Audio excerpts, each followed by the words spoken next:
Welcome to round 3 of the Parenting Roundabout podcast for the week of March 27th. I'm Terry Morrow, and I'm here with Catherine Holeko. Hello. And Nicole Eridix. Hello.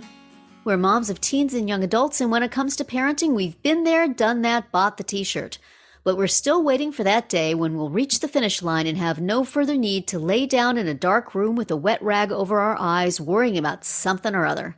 Wednesday is Complaint Day here on Parenting Roundabout, and today we are complaining about parents oversharing, or really parents being blamed for oversharing.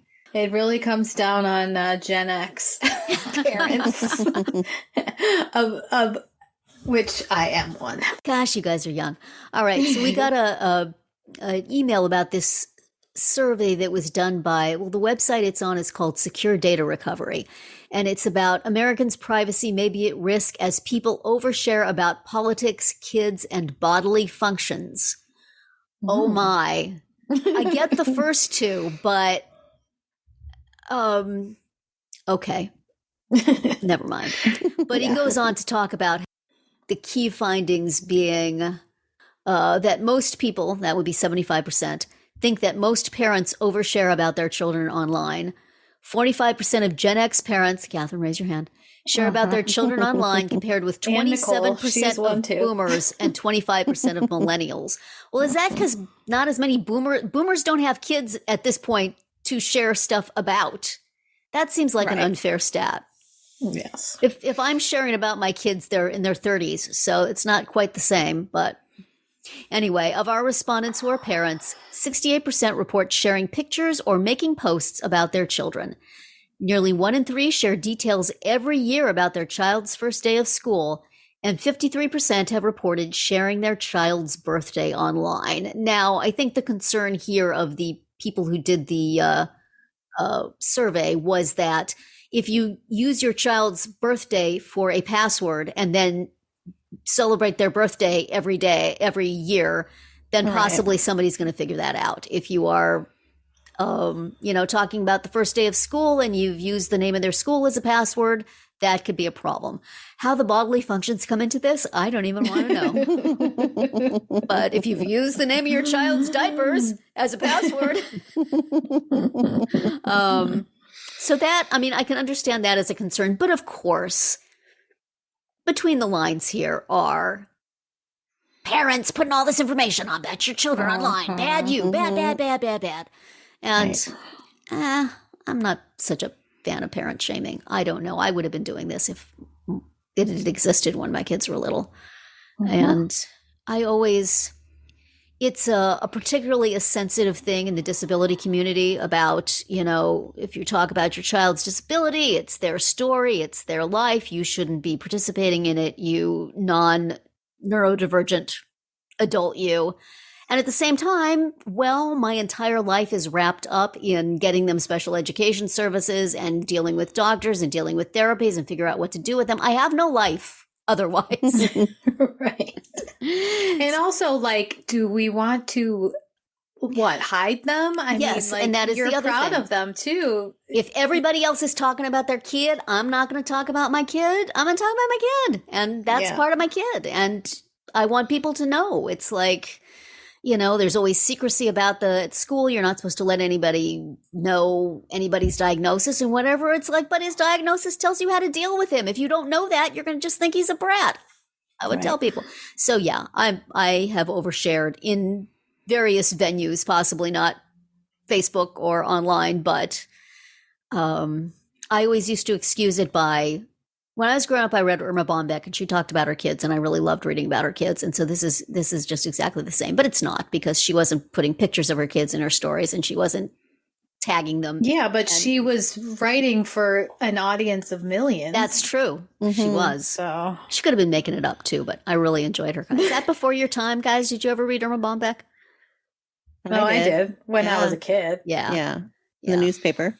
Right. Yep. I always loved her. So anyway, you Gen Xers, I'm exonerated by this. I'm in the 27%. Right, because you're a boomer. Okay, boomer.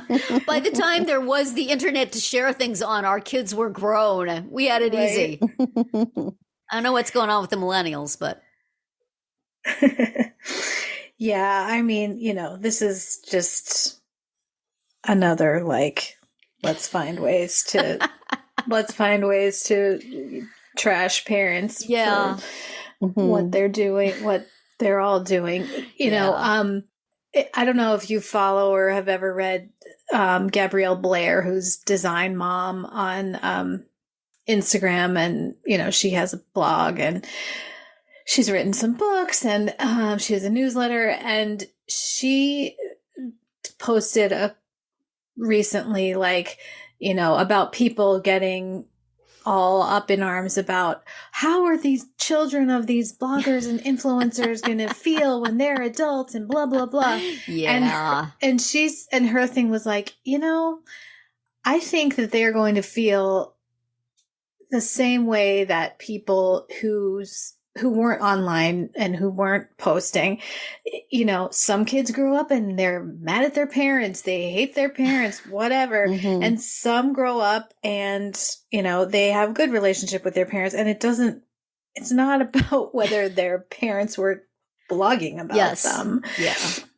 So she said, I want to know how the children of the trolls and the bullies, how do they feel? How would you feel if you knew that your mom or your dad was stalking someone and saying horrible things about them online? Like, isn't that worse?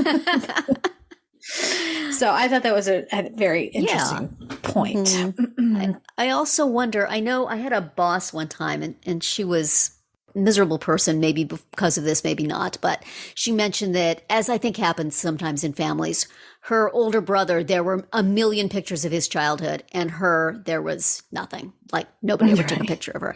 And I wonder if at some point when they become adults, people are going to say, that person was talking about how much they love their kid all the time and how excited they were about everything about their kid all the time, and there's nothing about me. Why didn't you ever post anything about me, Mom? So whether you post or not, you're a bad parent.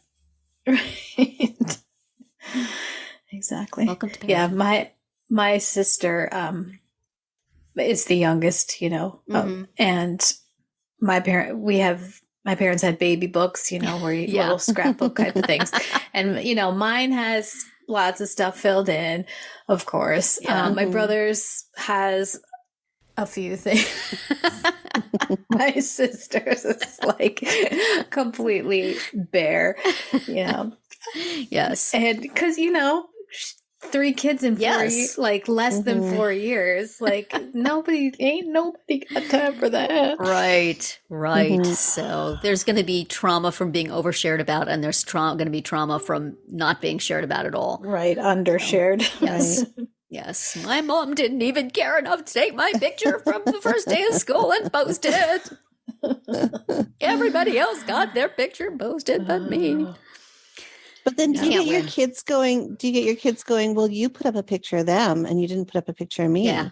And now it's like this 1-to-1 thing that I have to consistently track. That's right. Like on my Instagram account, I literally look, okay, how many photos of my daughter? How many photos? What did I do for him last time for the birthday? Okay, what did I do for her last time for the birthday? Exactly. Oh, no.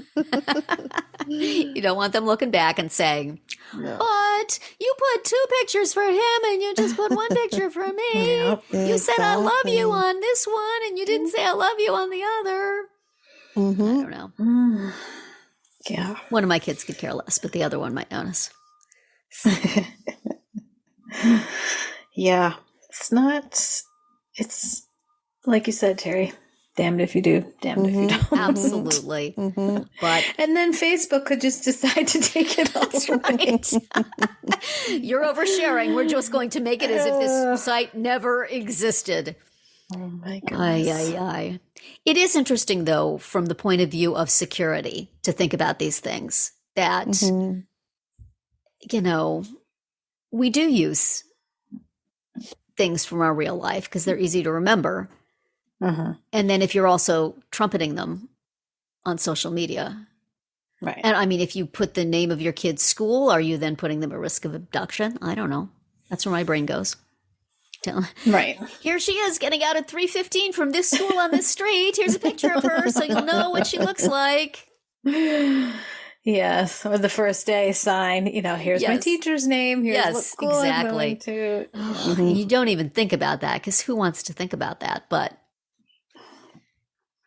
on the other hand, you could put some people put stickers over their kids' face. Celebrities put stickers over their kids' faces in the pictures. Right. But that's not fun.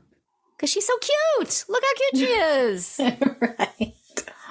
And, as much as the oversharing can get ridiculous, I have to say how much I have loved watching Whitney and Lindsay's babies grow up. These two dancers from Dancing with the Stars, document pretty much every second of their daughter and their sons growing up. And it's so fun. I didn't have a little baby that grew up into a little person. Look, they're little people now. Look at that. They were babies and now they have opinions. Yeah. It's so cute. So and soon they'll have siblings. We'll see how they do when they have two. Oh my goodness. Do they have a publicist who does this for them? Because I would think it would be exhausting. There are a lot of photos. These children's lives are documented. Every new wardrobe. Yep. Sage now has a little leotard skirt and is dancing. Oh. Leo had this little outfit with these big boots. It was so cute. Yes, I have a problem.